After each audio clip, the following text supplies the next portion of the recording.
എന്നെ നിനക്ക് പേടിയാണോ? അയ്യോ അല്ല, എന്റെ മേല് നിറയെ കരിയും ചളിയാ, കുപ്പായം ചീത്തയാവും. ഞാനൊരു കാര്യം ചോദിച്ചാ നീ സത്യം പറയോ? നിനക്കെന്നോട് വെറുപ്പാണോ?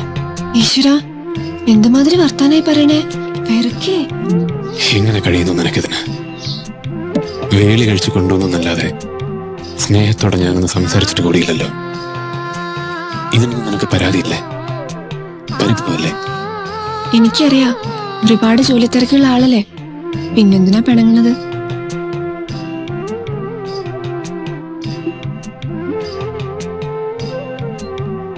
ഇത്തവണ പോകുമ്പോ ഞാൻ നിന്നെ കൂടി കൊണ്ടുപോകുന്നു. ഇതുവരെ നിനക്ക് തരാതിരുന്ന സ്നേഹവും അധികാരവും എല്ലാം പലിശയും ചേർത്ത് തന്നു തീർക്കാൻ. അങ്ങനെയൊന്നും പറയരുത്, എനിക്ക് ഇവിടെ തന്നെയാ ഇഷ്ടം.